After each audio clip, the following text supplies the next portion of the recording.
Hello everyone. तो जैसा कि तुमने थंबनेल देखा होगा, आज मैं बात करने वाला हूँ कि मैंने 99.8 परसेंटाइल परसेंटाइल कैसे स्कोर किया केमिस्ट्री में। ना कोई कोचिंग ज्वाइन किया था, ना कोई स्टडी मटेरियल लगाया, जस्ट यूट्यूब से और जो मैंने नोट्स बनाए थे यूट्यूब से जो पढ़ा था उसके दम पे मैंने 99.8 परसेंटाइल केमिस्ट्री में स्कोर किया। ये तुम भी कर सकते हो, ठीक है मेरे दोस्त। सिर्फ तुम्हें कुछ बातों को फॉलो करना है, तुम्हें कैसे शॉर्ट नोट्स बनाना है इस पे बात करने वाला हूँ। फॉर एग्जाम्पल तुम्हें देखो क्या करना है, तुम्हें पीवाई कुछ क्वेश्चन लगाना है, ठीक है मेरे दोस्त। और पीवाई कुछ क्वेश्चन लगाते समय सिर्फ लगा के छोड़ना नहीं है, वो कि एक बार लगाया, दो बार लगाया, कितनी बार भी लगा लो। कुछ क्वेश्चन होते हैं जो काम के होते हैं, जो तुम भूल जाते हो, उसको क्या करना, इंपॉर्टेंट क्वेश्चन लगा जो बार बार भूल रहा हूँ या रिपीटेटिव क्वेश्चन है, उसको शॉर्ट नोट्स साथ ही साथ बनाते जाना है। Short notes form PY Qs से हेडिंग डाल के, short notes form PY Qs, ऐसे करके मैं नोट्स बनाया करता था, ठीक है मेरे दोस्त। और हाँ, जो ऑर्गेनिक केमिस्ट्री होता है ना, ऑर्गेनिक और इनऑर्गेनिक, ठीक है मेरे दोस्त, इनऑर्गेनिक। तो मेरे दोस्त ऑर्गेनिक केमिस्ट्री में क्या करना है, तुम्हारे पास सबका क्या होना चाहिए।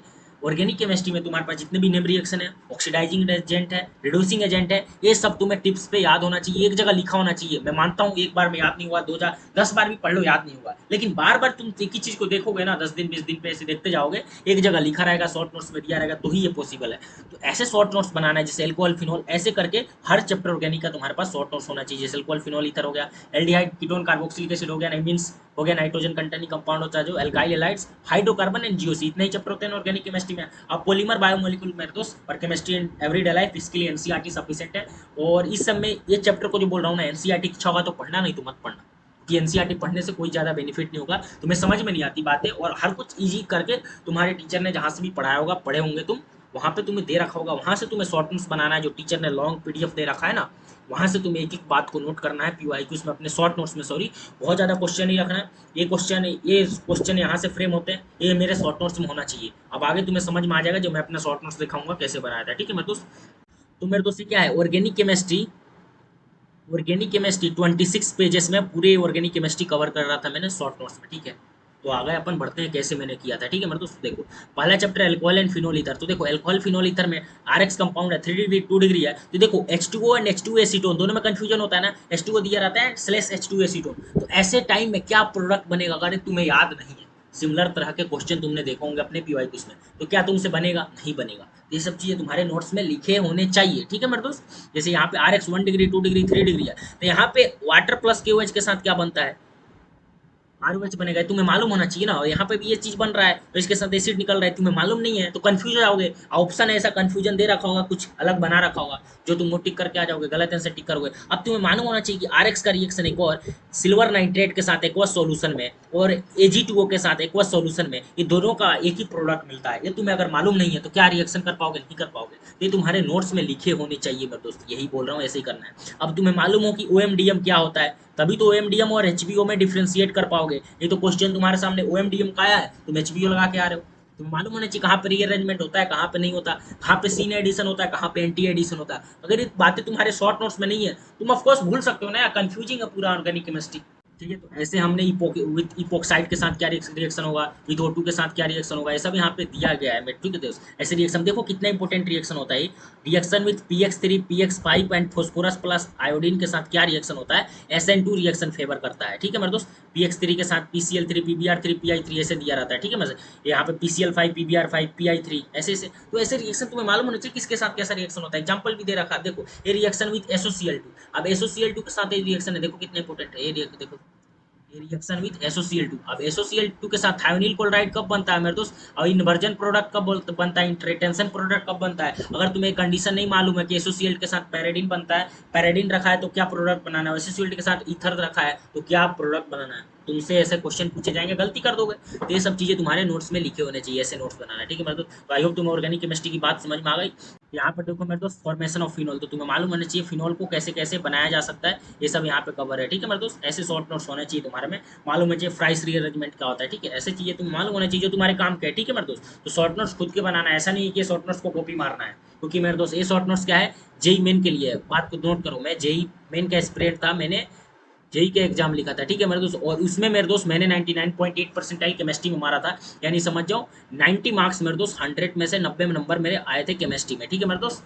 दो क्वेश्चन इनऑर्गेनिक के गलत हो गए थे, ठीक है, क्योंकि मेरा इनऑर्गेनिक वीक था, इनऑर्गेनिक में सिर्फ PYQ करा था, और एक क्वेश्चन मिस्टेक हो गया था, एक शायद ऑर्गेनिक में, एक इनऑर्गेनिक में ही गलत हुआ था। आई थिंक जहाँ तक मैं याद कर पा रहा हूँ, दो क्वेश्चन मेरे गलत हो गए थे, नहीं तो 100 नंबर आते, ठीक है मेरे दोस्त। तो इसकी वजह से मेरे 99.8 परसेंटाइल बने थे, ठीक है मेरे दोस्त। 90 नंबर बहुत होता है 100 में से केमिस्ट्री में, जेई मेन में, ठीक है मेरे दोस्त। तो मैंने जेई मेन में सिर्फ PYQ से इससे मैनेज कर लिया शॉर्ट नोट से, और ये इतना ही चाहिए, ज़्यादा चाहिए नहीं, बहुत हाई फाई क्वेश्चन नहीं आते नीट में, तो इससे थोड़ा सा लेवल नीचे ही क्वेश्चन बनेगा, ऐसा नहीं बहुत हाई फाई क्वेश्चन आ रहा है, ठीक है। आई होप तुम बात को समझ पा रहे हो, ठीक है। ऐसे तुम्हें नीट के लिए करना है, ठीक है मेरे दोस्त। मैंने देखा है नीट का पेपर, ठीक है, पूरा देख के एनालिसिस करके बता रहा हूँ तुम्हें कैसे क्वेश्चन, सब PYQ, सब कप्लेन रिएक्शन तुम्हारे लिए इंपॉर्टेंट है, याद करके रखो ना, ये नहीं लिखा रहेगा तुम मालूम नहीं कप्लेन रिएक्शन में क्या बनता है, ऑरेंज ये जो डाई बनता है ऑप्शन में लिखा रहेगा, कप्लेन रिएक्शन कर देगा, ऐसे बोलेगा कप्लेन रिएक्शन के साथ प्रोडक्ट क्या बनता है, तुम्हें मालूम नहीं कि कप्लिंग रिएक्शन फिनॉल के साथ क्या बनाएगा प्रोडक्ट, ठीक है। और टेस्ट ऑफ फिनॉल तुम्हें मालूम होना चाहिए, फिनॉल का क्या क्या टेस्ट होता है, ये सब नोट्स में लिखे होना चाहिए, भूलने वाले होते हैं। नाइट्रेशन क्या होता है, सल्फोनेशन क्या होता है, देखो नाइट्रेशन, सल्फोनेशन कैसे बनता है, ठीक है, हाइलोजिनेशन क्या होता है, देखो ऑक्सीडेशन, देखो सब इंपॉर्टेंट, जहाँ भी इंपॉर्टेंट है स्टार कर लिया, जो भूल रहे चीज़ों को वो सब अपने हिसाब से तुम कर सकते हो, ठीक है मेरे तो। अभी देखो ये देखो कितना इंपॉर्टेंट है, तो मैंने जहाँ पे शॉर्ट नोट्स बनाया है, मैं पढ़ रहा था PYQ सोल्व कर रहा था, तो ये देखो यहाँ पे मुझे PYQ में क्वेश्चन मिला कि H2O2 hydrogen peroxide is more acidic then water and ethanol is less acidic then water. तो मैंने एक इनका कंक्लूजन निकाल के यहाँ पे लिख दिया कि सबसे ज़्यादा एसिडिक H2O2 हाइड्रोजन पेरोक्साइड, उसके बाद वाटर, उसके बाद इथेनॉल।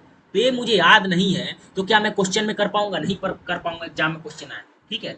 ये सब कंफ्यूजन से बचने के लिए सब चीज़ें तुम्हारे PYQ करने के बाद शॉर्ट नोट्स में लिखे होने चाहिए, ठीक है। तो ऐसे एल्डिहाइड कीटोन कार्बोक्सिलिक एसिड का शॉर्ट नोट्स बनाए, तो ऐसे मेरे दोस्त पूरे ऑर्गेनिक का मैंने शॉर्ट नोट्स बनाया, ठीक है।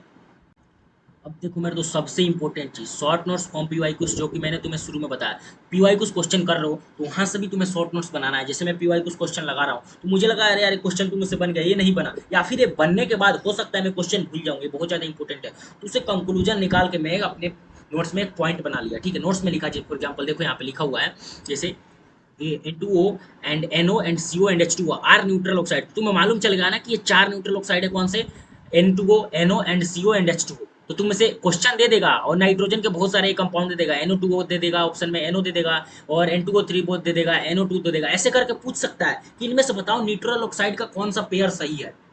समझ, क्वेश्चन बनते हैं ना, इनमें से बताओ कौन सा पेयर न्यूट्रल ऑक्साइड है, चार गिवन ऑप्शन में से करेक्ट होगा। अगर तुम्हें मालूम है कि न्यूट्रल ऑक्साइड N2O होता है, नाइट्रोजन के केस में नाइट्रोजन ऑक्साइड में NO होता है, CO होता है, H2 होता है, तुम तुरंत क्वेश्चन करके आओगे। और ये ऑक्साइड होते हैं जो नाइट्रोजन के N2O3 NO2 N2O5, ये एसिडिक ऑक्साइड होता है, P ब्लॉक में पढ़ते हो ना तुम, इसको नोट्स करके लिख दिया, PYQ में बार बार क्वेश्चन पूछेगा, ऐसे क्वेश्चन तुम्हारे एग्जाम में पूछे जाते हैं, तुम्हें याद होगा, तुरंत कर लोगे। अब तुम्हें मालूम होना चाहिए डेंसिटी ऑर्डर, जो बार बार भूल जाते हो कि ये zinc, chromium, Fe and cobalt and copper, कितना इंपॉर्टेंट होता है डेंसिटी ऑर्डर, बार बार हर एग्जाम में पूछे जाते हैं, समझ में आ रहा है। आई होप तुम समझ पा रहे हो। और एम्फोटेरिक ऑक्साइड देखो, तो ये सब चीज तुम्हारे नोट्स में होने चाहिए, कहाँ PYQ से लिए गए हैं मेरे दोस्त, ये PYQ करते समय इस तरह के क्वेश्चन आते थे मेरे, जेई का जब तैयारी कर रहा था, ठीक है। तो ऐसे क्वेश्चन PYQ से बार बार पूछे जा रहे हैं, मैंने लिख लिया डेंसिटी ऑर्डर क्या होता है इस सब केस में, न्यूट्रल ऑक्साइड कौन सा होते हैं, एसिडिक ऑक्साइड कौन से होते हैं, एम्फोटेरिक ऑक्साइड कौन से होते हैं, तो पूरा यहाँ पे लिख लिया, ठीक है। ऐसे शॉर्ट नोट्स बनाते हैं, ठीक है मेरे दोस्त। आई होप तुम्हें बातें समझ में आ रही, तो ऐसे मैंने लिखते गया, गन मेटल क्या होता है, कॉपर सल्फेट, कॉपर मेटाबोरेट क्या होता है, ठीक है, ये सब लिखता गया, ठीक है, ऐसे शॉर्ट नोट्स बनाए गए, ठीक है मेरे दोस्त। अब मैंने लिख लिया शॉर्ट नोट्स में, लिखते हुए बार बार क्वेश्चन पूछा जाता है कि L2O3 का रिएक्शन NaOH के साथ क्या होगा, ठीक है। तो ये रिएक्शन अगर तुम्हें मालूम है तभी तो ये प्रोडक्ट लिख पाओगे, अगर याद नहीं है तो क्या तुम सही आंसर टिक पक कर पाओगे, नहीं कर पाओगे। तो ये सब रिएक्शन तुम्हारे एग्जाम में जाने से पहले तुम्हें बार बार ये चीज़ों को रिवाइज करना पड़ता है। सबसे बेस्ट रिवीजन का क्या तरीका होता है, शॉर्ट नोट्स के थ्रू, क्योंकि तुम पूरे PDF नोट्स को नहीं पढ़ सकते, पूरे क्लास नोट्स को नहीं देख सकते, लेकिन इंपॉर्टेंट पॉइंट है जो क्लास नोट से, जो PYQ से, उसको निकाल के अगर तुम एक जगह शॉर्ट नोट्स बना लेते हो तो कितना इंपॉर्टेंट होगा तुम्हारे लिए एग्जाम जाने से पहले कुछ ही मिनटों में, या फिर मॉक टेस्ट देने से पहले कुछ ही घंटे में, कुछ ही मिनटों में तुम एक बेसिक लेवल पे चीज़ों को रिटेन कर पा रहे हो, समझो एग्जाम के लिए बहुत ज़्यादा रेलिवेंट है। ये शॉर्ट नोट्स के दम पे ही हो पाएगा, जितने भी एग्जाम में अच्छे स्कोरर होते हैं उनके पास खुद का शॉर्ट नोट्स लिखा हुआ रहता है, ठीक है मेरे दोस्त। अभी देखो ये मेरे दोस्त, ये कितना इंपॉर्टेंट चीज़ है, ये कहाँ से निकाला गया, यहीं से निकाला गया ना, नोट से लिखा गया, मतलब PYQ से निकाल के लिखा गया। PYQ करते समय जैसे NO2 एरोमेटिक के साथ NO2 लगा हुआ है, इसके FeBr2 से रिएक्शन करेंगे तो क्या होगा, ब्रोमीन ऐड होगा, कहाँ पे ऐड होगा तुम्हें मालूम होना चाहिए, ठीक है। तो ये कब मालूम होगा, जब ऐसे क्वेश्चन को तुम निकाल कर नोट से लिख लेते हो, मतलब कि आप PYQ कर रहे हो, ऐसे क्वेश्चन बार बार आ रहे हो, उसको लिख लेते हो, क्योंकि तुमसे हो सकता है क्वेश्चन करते समय गलत हुआ हो, लेकिन नेक्स्ट टाइम से ऐसे क्वेश्चन आए तो गलत ना हो सकता है अगली बार क्वेश्चन सिमिलर तरह का फ्रेम किया जाए, यहाँ से FeBr2 किसी और स्टेप में पूछ ले, लेकिन तुम्हें मालूम है ना कि FeBr2 क्या काम करता है, SnHCl क्या काम करता है, रिड्यूसिंग एजेंट, NO2 को रिड्यूस कर देगा NH2 में, ठीक है। देन उसके बाद NaNO2 लगाया, HCl के साथ क्या प्रोडक्ट देगा, ये सब तुम्हें मालूम होना चाहिए, जब तुम कर पाओगे इजीली। अब सोल्वे प्रोसेस क्या होता है, इसका बेसिक अंडरस्टैंडिंग होना चाहिए, इस पे क्वेश्चन बनते हैं। देखो सोल्वे प्रोसेस ये रहा, ये देखो KMnO4 और K2MnO4 क्या होता है, बोथ आर टेट्राहेड्रल, ऐसा होता है ना, क्वेश्चन पूछे जाते हैं, तुमसे नहीं बनता फिर। ये सब ये कहाँ से मेरे दोस्त, ये PYQ से है, ठीक है मेरे दोस्त, लिखा के देखो PYQ से, ये देखो बुक से पे स्ट्रक्चर किसका होता है, H2O2 का, H2O2 का स्ट्रक्चर यहाँ पे PYQ में बार बार पूछे जाते हैं। इसका मैंने स्ट्रक्चर अपने शॉर्ट नोट्स में बना रखा था कि कौन सा एंगल कितना होता है, जैसे ए वाला एंगल कितना होता है, डाईहेड्रल एंगल कितना होता है, सब लिख रखा था। सॉलिड फेस में क्या होता है और गैस फेस में क्या होता है, एनसीईआरटी में भी ये पूरा दिया हुआ था, दिया हुआ है, और ये PYQ में भी बार बार पूछे जाता है। तो जहाँ से भी पढ़े हो, टीचर ने भी पूरी बात बताई होगी, नोट्स में तुम्हारे लिखाई होगी, ठीक है मेरे दोस्त। गैस फेस में क्या एंगल होता है और सॉलिड फेस में क्या एंगल होता है, ठीक है, ऐसे क्वेश्चन पूछे जाते हैं मेरे दोस्त। ऐसे ही मेरे दोस्त, आई होप तुम बातों को समझ पा रहे हो। तो ऐसे मैंने शॉर्ट नोट्स बनाए थे, ठीक है। हर पेज को कवर करूंगा तो काफ़ी लेंदी हो जाएगा, इसलिए आई होप तुम ऑर्गेनिक समझ लिए, इनऑर्गेनिक समझ लिए, ऐसे ही मेरे दोस्त फिजिकल का बनाया था, ठीक है मेरे दोस्त। तो आई होप मेरे दोस्त ये वीडियो तुम्हारे लिए काम कर रहा हो, तो तुम्हें आई होप यहाँ से पता चल गया कि शॉर्ट नोट्स कैसे बनाने हैं, ठीक है मेरे दोस्त। और तुम्हारे पास अगर खुद का शॉर्ट नोट्स बढ़िया है तो आपका मार्क्स भी मेरे दोस्त बहुत बढ़िया आएगा। आप मानो कि 160 प्लस मार्क्स डेफिनेटली लेके आने वाले हो, ठीक है मेरे दोस्त, अगर केमिस्ट्री में, ठीक है मेरे दोस्त, अगर आपके पास शॉर्ट नोट्स बढ़िया है तो, ठीक है। अगर आपने मेहनत करके शॉर्ट नोट्स को बनाया है, हालांकि ये मेहनत कम है एज कम्पेयर टू लास्ट में तुम बार बार लॉन्ग, तुम्हारे पास कुछ नहीं होता, कुछ बना नहीं होता, अभी से काम करोगे तुम्हारे पास बढ़िया बहुत शॉर्ट नोट्स बन चुका होगा, बहुत ही कम पेजेस में, तुम्हें रिवाइज करने में भी सहूलियत मिलेगी, बहुत ज़्यादा टफ नहीं लेगा, कुछ ही पेज तो रिवाइज करना है। तो मेरे दोस्त बता दूँ, तुम्हें organic plus inorganic plus physical, ठीक है मेरे दोस्त, जेई मेन प्लस एडवांस दोनों लेवल के हिसाब से बनाया था मैंने। ये टोटल मेरे दोस्त कितना 80 पेज में शॉर्ट नोट्स रेडी हो गए थे, 80 पेजेस, ठीक है। पतली सी थीन कॉपी थी लेकिन बहुत काम की थी, ऐसे तुम्हें बनाना है, ठीक है मेरे दोस्त। आई होप तुम बातों को समझ पा रहे हो, ठीक है। तो ये क्या था, मैंने जेई मेन के लिए बनाया था, ठीक है मेरे दोस्त, क्योंकि मैं जेई एस्पिरेंट था, ठीक है। तो आई होप तुम्हें बातें समझ में आई हो, ठीक है। तो ऐसे तुम अपने नीट के लिए शॉर्ट नोट्स बना सकते हो, और शॉर्ट नोट्स है तुम्हारे पास तो डेफिनेटली आप एग्जाम में बचाओगे।